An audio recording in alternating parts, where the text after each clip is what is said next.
आइए कुछ निवेदन करने का प्रयत्न करूं, प्रयास करूं, क्योंकि सबसे बड़ी भ्रांति यदि समाज में है तो ईश्वर के स्वरूप के विषय में भ्रांति है, ईश्वर की भक्ति के विषय में भ्रांति है।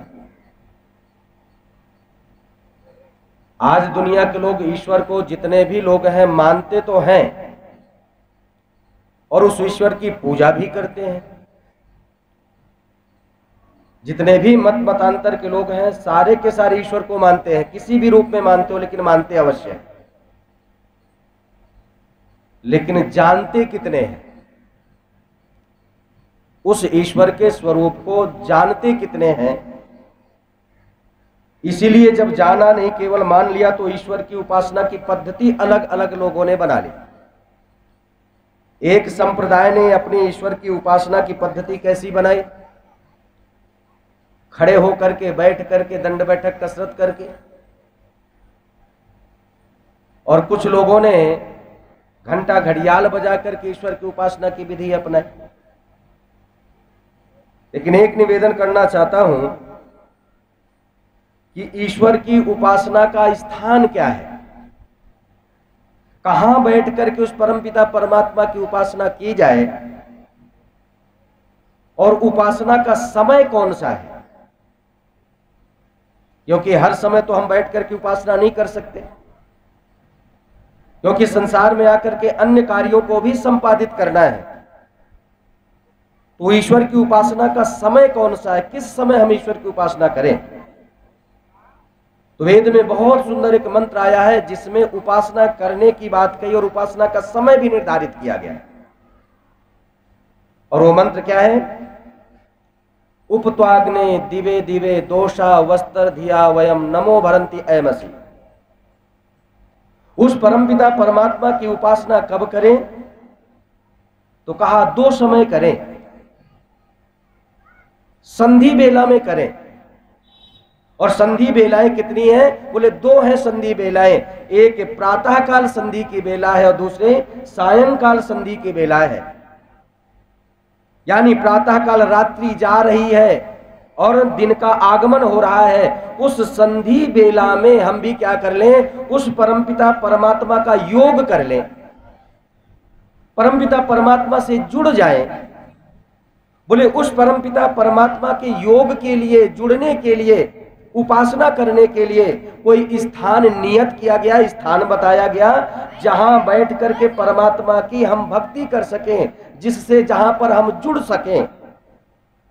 जब ये प्रश्न किया परमात्मा के जुड़ने का, योग करने का, उपासना करने का स्थान कौन सा है, तो वेद में बहुत सुंदर एक मंत्र आया है और उस वेद मंत्र में उपासना का स्थान निर्धारित किया गया है। और बोले तूने ही नहीं, विप्र लोगों ने, विद्वान लोगों ने उस परमपिता परमात्मा की उसी स्थान पर उपासना की है। और मंत्र क्या है? और इस विषय में तो पंडित अपने नरेश दत्त जी का विशेष एक कई घंटे का प्रवचन होता है, इसलिए निवेदन कर रहा हूं। वहां मंत्र दिया और वो मंत्र क्या है? उपहरे गिरीणाम संग में च नदीनाम धियो विप्रो अजायता।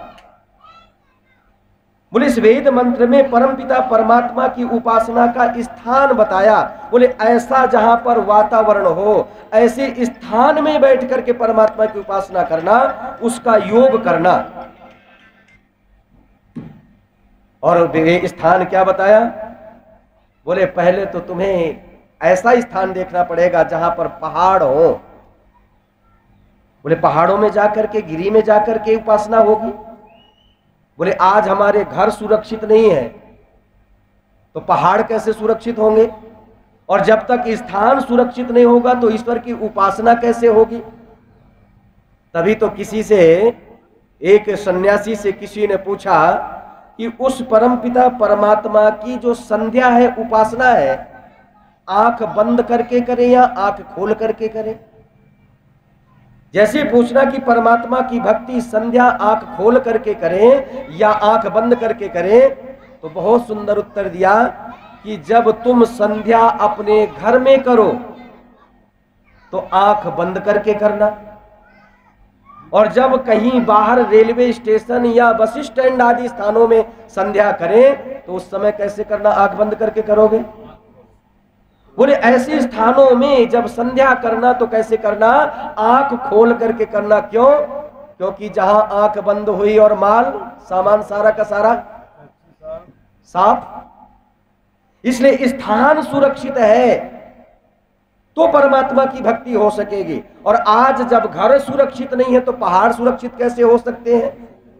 इसलिए कहा पहाड़ों में जाकर के भक्ति करना, और कहा जहां पर नदियां बहती हो नदियों के किनारे जाकर के भक्ति करना।